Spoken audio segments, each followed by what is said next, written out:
Deadly arts have followed humanity since the dawn of time. From the moment the first stone was raised and the first bone was shattered, people have searched for ways to make their hands strike farther, their blows hit harder, their movements become deadlier.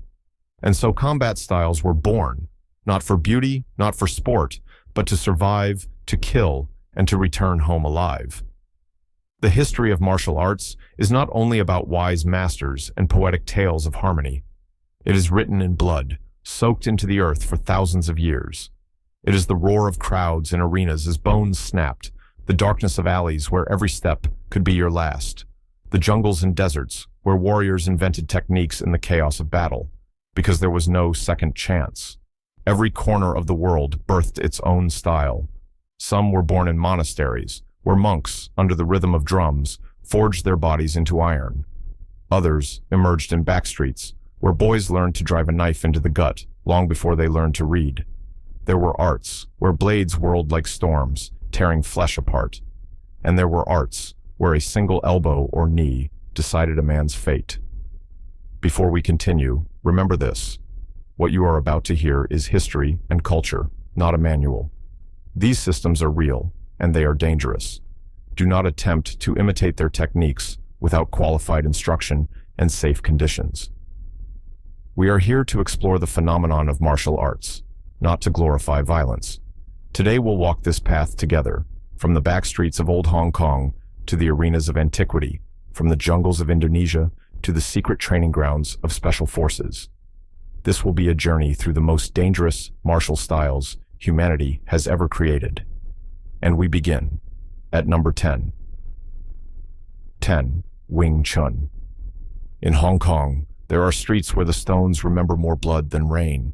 In those narrow alleys, where buildings press so tightly together that sunlight barely seeps through, a style was born that needed no rules. A style where every inch of space could become an arena of death. Its name, Wing Chun. At first glance, Wing Chun looks soft, almost like a dance. Flowing hand movements, short strikes, quick shifts of the body. But that's just the mask. Beneath the elegance hides one of the deadliest close combat arts ever forged. It wasn't created for tournaments or pretty demonstrations. It was made to survive, when the enemy came suddenly, when a knife flashed in the dark, when there was nowhere left to run. Legend says the founder was a Buddhist nun named Ng Mui, who studied the clash between a bird and a snake. Fast reactions, short bursts, economy of movement. From that vision, a new system was born, a style meant for the weak to defeat the strong. It was passed on to her student Yim Wing Chun, a young woman said to have beaten a local warlord who threatened her family. But behind the romantic tale lies a much harsher truth. In reality, Wing Chun became the weapon of the streets.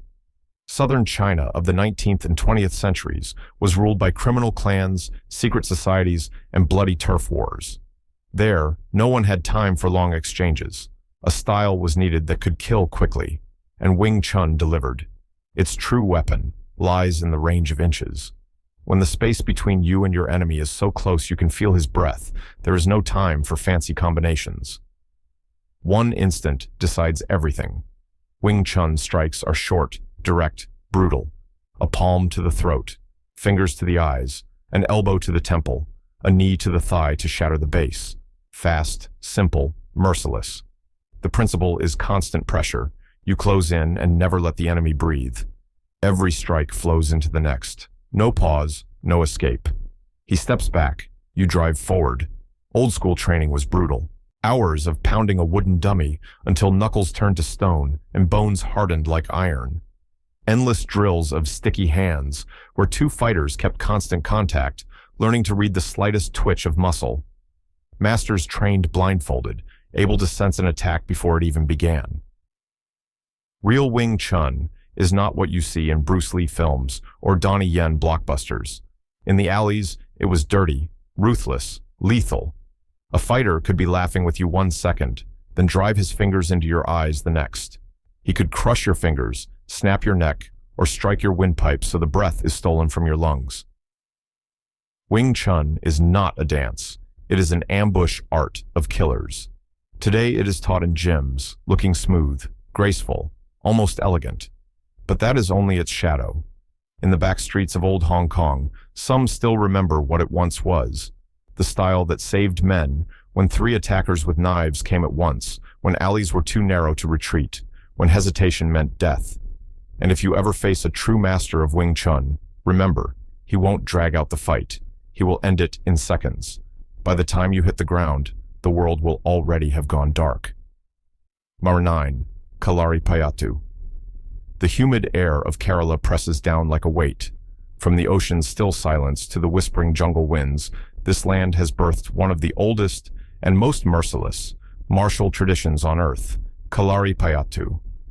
It is not merely a fighting system, but a machine that turns flesh into weapons. Not simply a ritual, but a deadly scripture carved into the body through centuries of bloodshed, raids, civil wars, and survival.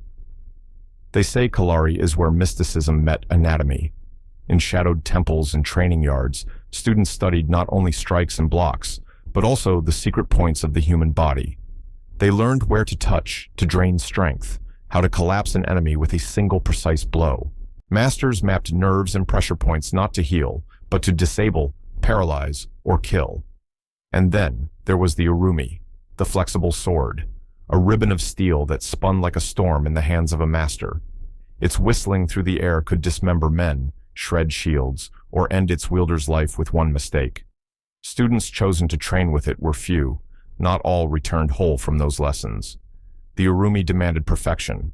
One slip, and the steel tore not just the foe, but the hand that wielded it. Kalari was born of necessity, not refinement.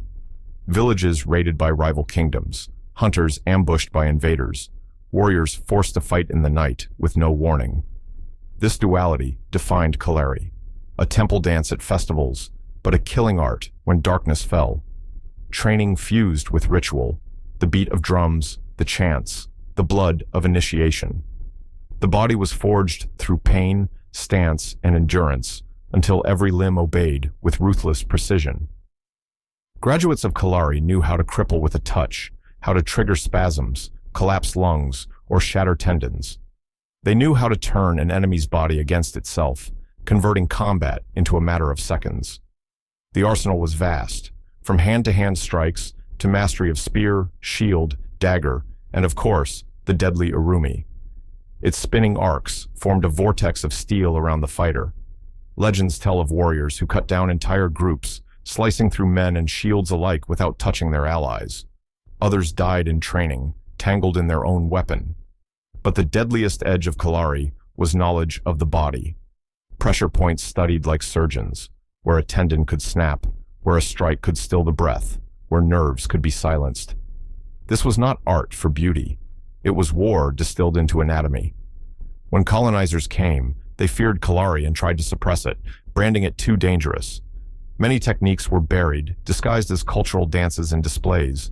But deep in Kerala, hidden in family lineages and secret schools, the lethal side of Kalari survived. Passed from father to son, master to disciple, it remained a weapon, not a showpiece. There, away from the eyes of tourists, the old techniques live. Paralyzing strikes, crippling locks, acrobatic takedowns that smash a man onto stone. Kalari Payattu is proof that beauty can hide death. It is an art born of jungle and battlefield, polished by centuries of survival. And if you ever stand before a master of true Kalari, you'll see it in his gaze, the calm of someone who knows you, have only moments to decide whether to run or to face a storm, forged for one purpose, survival at any cost. Number 8. Jeet Kune Do. Hollywood in the 1960s glittered with lights and fake punches. The camera could make even the clumsiest actor look like a master of combat. But there was one man who despised illusions, Bruce Lee. He didn't want to show fighting. He wanted to create a system where every movement was a strike at reality itself. From that vision came Jeet Kune Do, the style with no style, a philosophy stripped down to the very essence of combat. The story of Jeet Kune Do began when Bruce realized most traditional schools were trapped in ritual. Endless forms, bows, katas, all beautiful, but useless when a knife flashes in an alley or fists fly in a bar fight. He stripped everything away. Use what works, Discard what doesn't, he said. Jeet Kune Do became not a school, but an anti-school. Its philosophy was brutal in its simplicity. The best strike is the one that lands first. Speed and explosive power above all. Students trained thousands of strikes a day until their bodies turned into springs. Bruce told them, be water, shapeless, adaptive, always flowing. But behind the poetry was a savage truth. Jeet Kune Do was never meant as sport. Bruce forged it as a survival system. Its arsenal included eye gouges, throat strikes, knee stomps, joint breaks. There is no such thing as a fair fight, he said. There is only victory. And when the situation demanded, Jeet Kune Do became not just a martial art, but a tool for killing. Training was hell. Students blocked real strikes without warning. Mistakes meant bruises, broken bones, or knocked out teeth. Bruce believed, in real combat, nobody warns you, so why should I? He shaped fighters who reacted to attacks as fast as a blink. The secret of Jeet Kune Do lay in unpredictability. Unlike rigid schools, it adapted to the fight. Today, a jab like a boxer. Tomorrow, a judo throw. The next moment, a straight kick that obliterates the knee.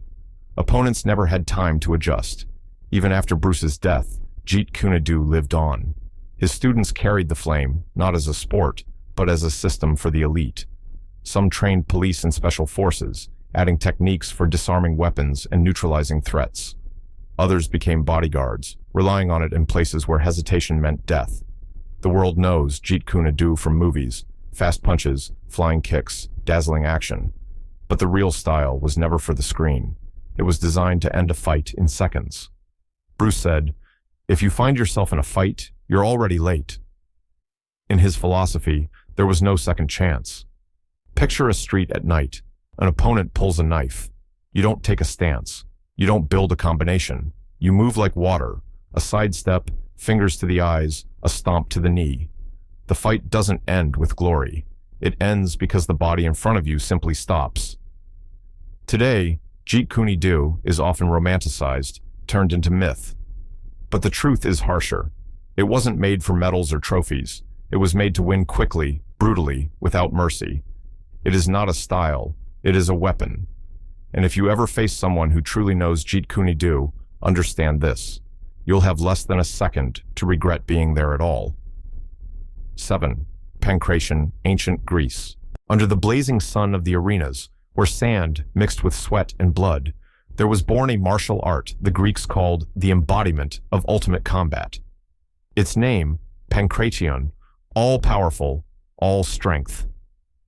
Unlike other Olympic disciplines, where rules offered at least some restraint, Pancration allowed almost everything. Only biting and eye gouging were formally banned, and even those were often ignored. Pancration was more than sport. It was preparation for war, a soldier's last weapon when the sword shattered and the spear was lost. Practitioners could wrest victory from armed opponents with bare hands. It combined strikes, grappling, chokes, joint locks, and brutal ground fighting. There was no separation between striking and wrestling. Anything that disabled the enemy was fair. Picture the Olympic arena. The crowd roars, the sun scorches, the sand burns beneath bare feet. Two fighters collide. Elbows smash into skulls, knees drive into ribs, fists claw at hair. One falls, but the fight continues. The victor mounts him, driving a knee into his throat. The referee does not intervene.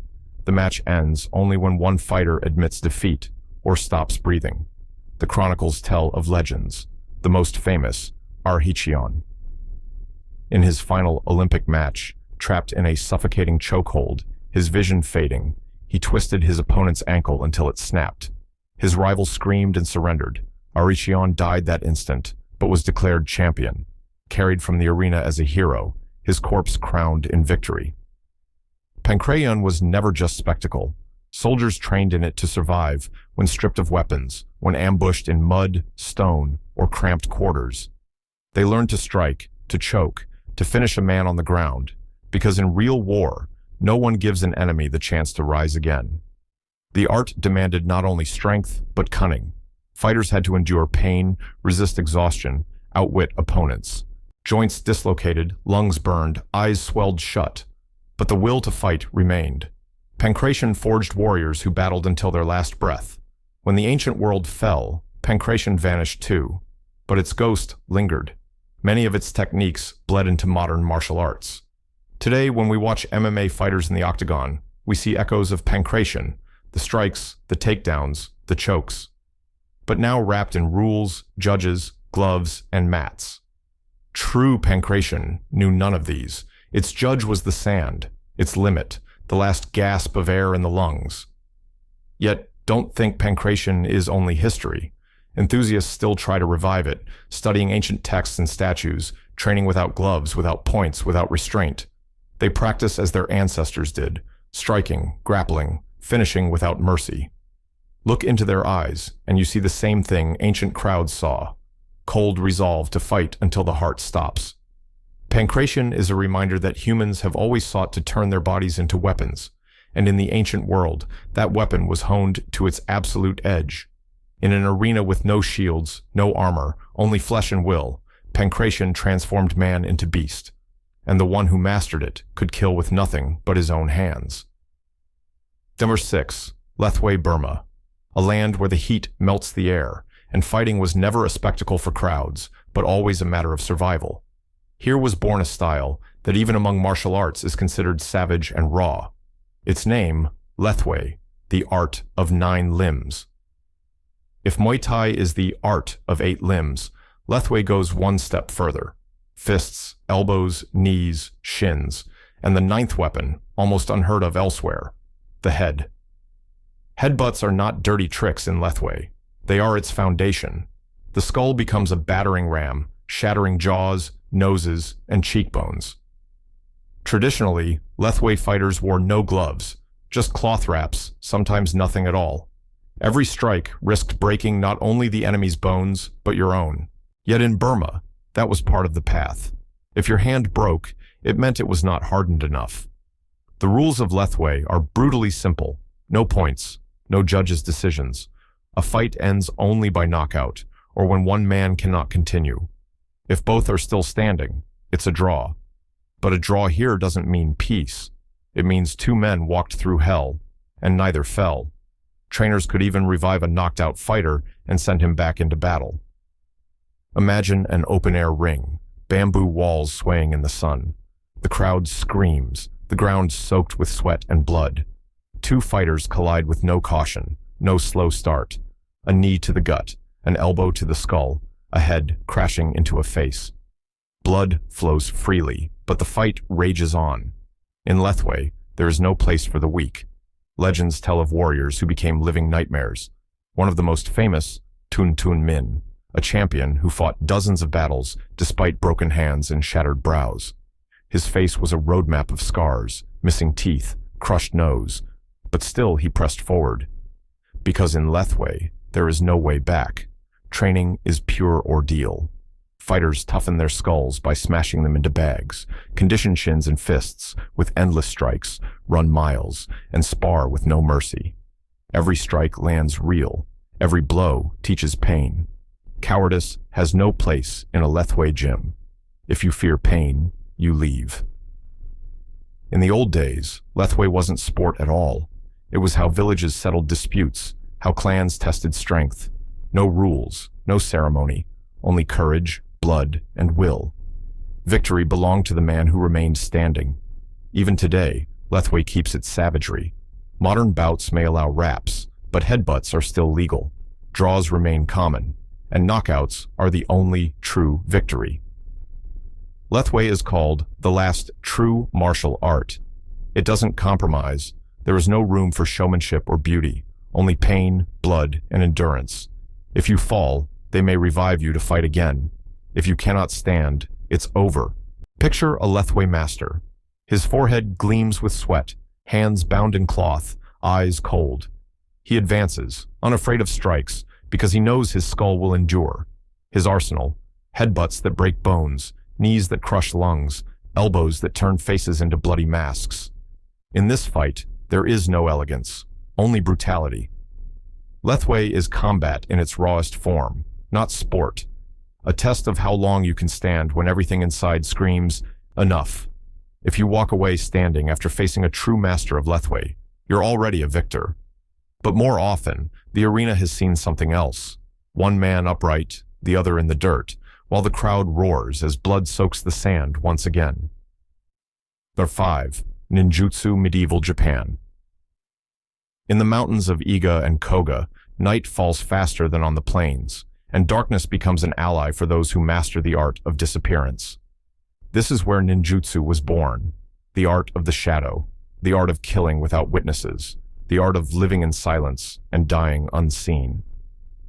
Unlike samurai, bound by the code of Bushido, the ninja had no luxury of honor.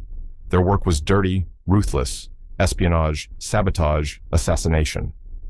A samurai met his enemy in broad daylight, in armor, under banners.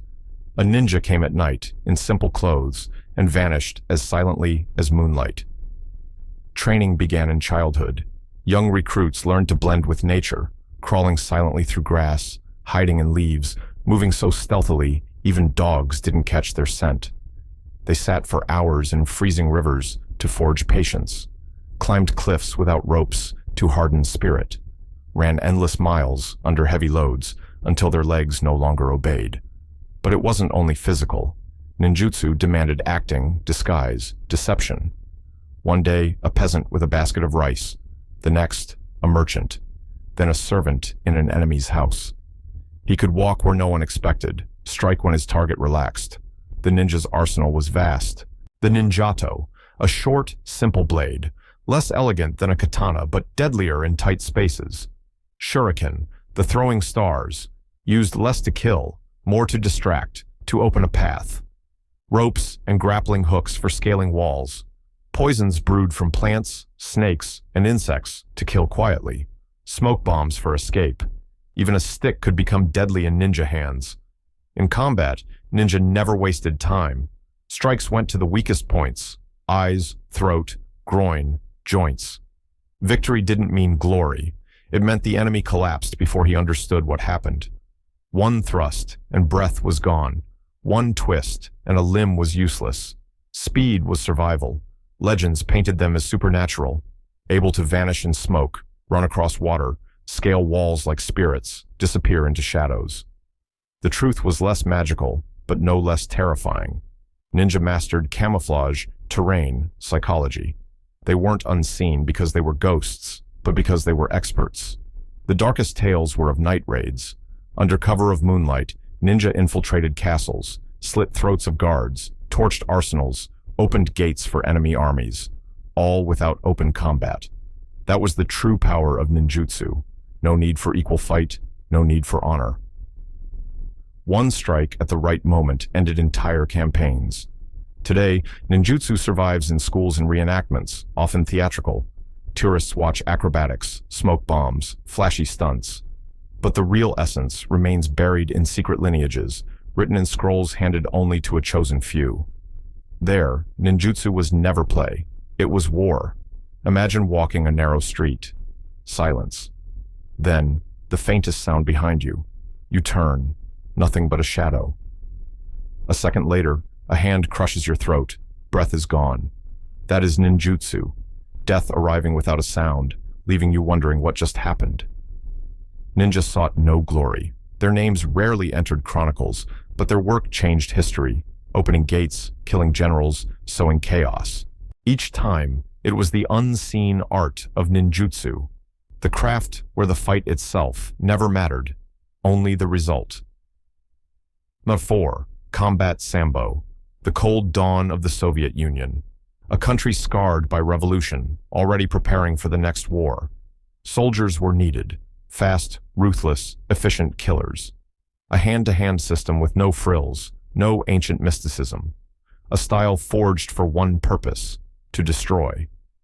This was Combat Sambo, the Soviet machine of violence, built from the best techniques of the world and sharpened into raw brutality. Its creators, Anatoly Kharlampiev, Vasily Oshchepkov, Viktor Spiridonov, traveled, studied, collected. From judo and jiu-jitsu, they took throws, chokes, joint locks. From the Caucasus and Turkic wrestling, savage grips and slams. From boxing, fast, punishing punches. From French savate, clinch control and dirty strikes. and then they stripped it all down, leaving only what worked in real combat. Combat Sambo was never meant to be a sport. It was made for war, for soldiers, spies, and special forces. Training was ruthless. Fighters learned to use anything as a weapon: the butt of a rifle, a bayonet, a stone, a shovel. Any object became an extension of the body, and when the enemy was close, the end was always fast and merciless. Picture the battlefield: chaos, smoke, screams. No time for a duel. One movement decides everything. A wrench, the enemy's arm breaks. A strike, he never rises again. Combat. Sambo trained men to act instantly, leaving no chance for survival. Its arsenal included techniques banned in sport: groin shots, strikes to the back of the head, finger breaks, neck cranks, chokeholds from any angle. No referees, no mercy, just survival. On the front lines of World War II, combat Sambo became the weapon of scouts, saboteurs, and commandos. In the crush of trenches, in basements, in forests, fights ended in seconds.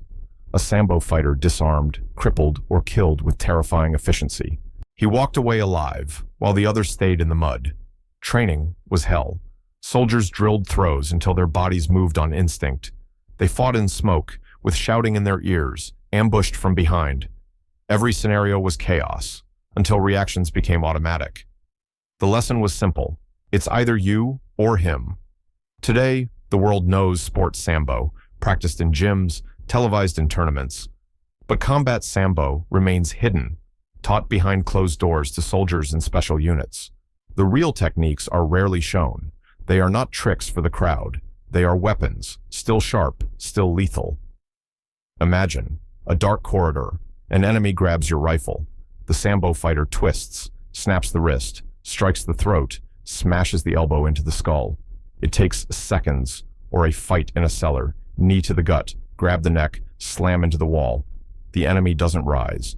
Combat Sambo wastes nothing. Every move is efficiency carved in bone. It is not a style for medals or applause. It is the state's weapon, engineered in the laboratory of war. It doesn't romanticize battle. It doesn't promise glory. It promises only one thing: the chance to return home alive. 3. Silat. The tropical mists of the Malay archipelago rise heavy and damp. In this humid air, beneath the whisper of leaves and the pounding rhythm of drums, a martial art was born that looked like a dance, but concealed a predator's heart. This was Silat. At first sight, Silat is deceptive: graceful curves of the body, arms sweeping in arcs, the rhythm of ritual. But every arc is a hidden blade, every step calculated to strike. What seems beautiful is a mask. Beneath it lies sudden, precise violence, a strike meant to end a conflict before it even begins. Silat is the art of hiding death in elegance. It was born in villages threatened constantly by raids, pirates from the sea, rival clans, colonial invaders. Honor and ceremony couldn't save them. Survival demanded stealth, swiftness, ferocity.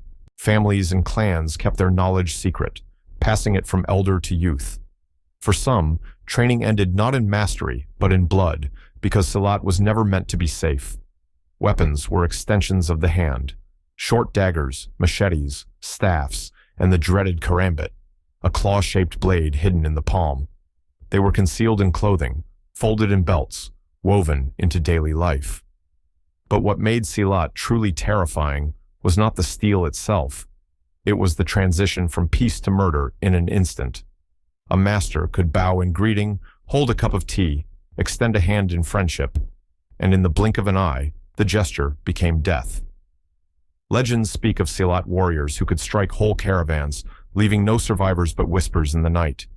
Tales of masters who fought so fluidly, their enemies fell before they even saw the blade. Others were darker. Villages where Silat was taught to kill so cleanly that bodies disappeared. Reputations whispered of fighters who crippled opponents for life. The style blends strikes, grappling, weapon work, and above all, adaptability. In jungles, in crowded alleys, there was no room for elaborate rituals. Movements had to be quick, concealed, and lethal. Silat taught its students to use the terrain, the shadows, and any object around them as part of the fight. A chair, a stick, a rock, all became weapons. When colonial powers came, much of Silat went underground, disguised as cultural dance. Tourists see choreographed shows, elegant spins, flourishes of blades. But in the remote villages, in closed schools hidden from outsiders, the old Silat survives. There, training isn't for medals, but for survival. There, they still whisper the names of masters who stopped raiders with nothing but their hands. Silat is beauty wrapped around a predator's instinct. It does not teach you to be the best in the gym. It teaches you to live on the street, in the jungle, when death comes fast and unseen. Its elegance is a trap. Where you see grace, there hides cruelty. A smile, a friendly greeting, and you have only seconds to realize you're caught in a snare woven over centuries. That's the truth of Silat, a dance that kills. Learn 2. Muay Thai. The hot air of Thailand is heavy with the scent of spices, smoke, and sweat. In the crowded streets of Bangkok and the dusty camps of rural villages, a martial art was forged that later became known as the art of 8 limbs. This is Muay Thai, a style where every piece of the body becomes a weapon: fists, elbows, knees, shins. Not the sport you see in stadiums today, but war condensed into human form. Its roots stretch back to ancient Siam. There were no padded arenas, no soft mats. Only battlefields where warriors clashed face to face, unarmored, with nothing but flesh and bone. Every strike was designed to break: fists to smash jaws, elbows to split skulls, knees to crush ribs, shins to collapse legs. It was survival, and the rule was simple: if you didn't destroy your enemy, he destroyed you. The old form of Muay Thai was far more savage. Fighters wrapped their hands in hemp rope, sometimes coated in resin and rolled in sand or even shards of glass. One strike could tear flesh and shatter bone. There were no points, no referees' decisions. Victory went to the one still standing. History remembers its legends. Fra Chao Sua, the Tiger King, stepped into the ring himself, defeating the best fighters of his era. Nai Konom Tom, honored as the father of Muay Thai, fought 10 Burmese warriors in succession, winning until his body gave out, never leaving the arena alive. These men proved Muay Thai was not entertainment. It was life and death.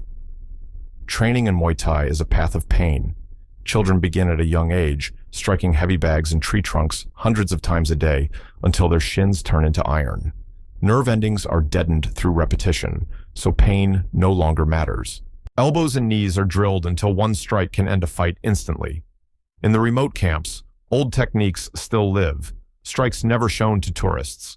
Elbows to the back of the skull, knees to the throat, sweeps that slam an opponent onto stone. These were not for the ring. They were for survival, passed quietly from master to disciple. Today, Muay Thai is celebrated worldwide: televised fights, international tournaments, a sport of discipline and pride. But don't be fooled. Beneath the lights and gloves, the ancient cruelty still breathes. Every strike is designed to destroy: an elbow to split the face, a knee to stop the lungs, a shin to break the leg. Picture this. You meet a Muay Thai master, not in a ring, but in a dark alley. No referee, no audience, no rules. His stance is simple, his eyes cold. He advances, and in that moment, your body becomes a target. An elbow crashes, your skull cracks, a knee drives, your lungs empty, a shin lashes, your legs fail. Muay Thai leaves no room for mistakes. This art turns a human body into a weapon of war. It was born in blood, and though it wears the mask of sport today, the war still lingers beneath the surface. Muay Thai doesn't promise glory or medals. It promises only this: if you survive a fight with its master, you'll remember it for the rest of your life. Number 1. Krav Maga. The streets of Europe between the world wars, damp cobblestones, cramped quarters, shadows thick with fear. Here, in the chaos of daily violence, a new system was born. Not an art, not a ritual, not a sport, a survival machine. Its name, Krav Maga.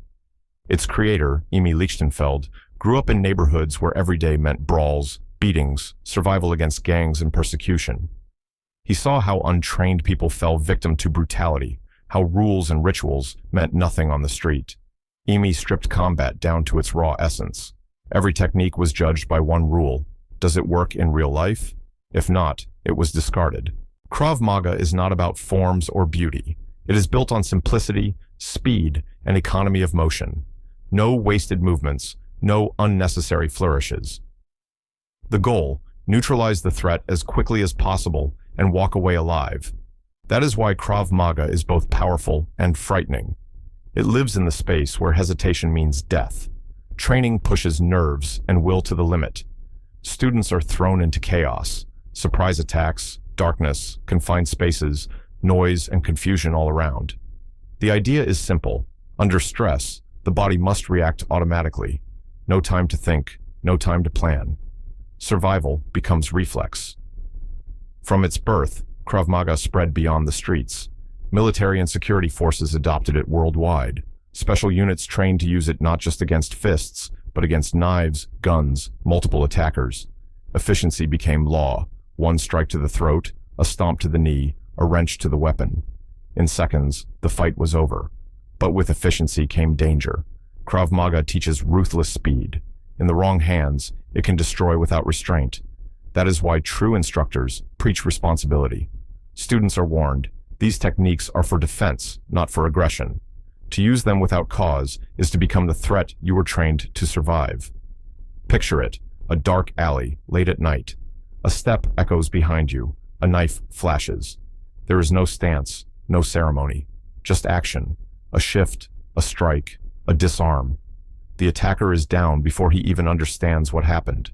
That is Krav Maga, fast, merciless, designed for the seconds that decide life or death. It is not about honor, not about glory. Krav Maga was made to ensure one thing, that you return home alive.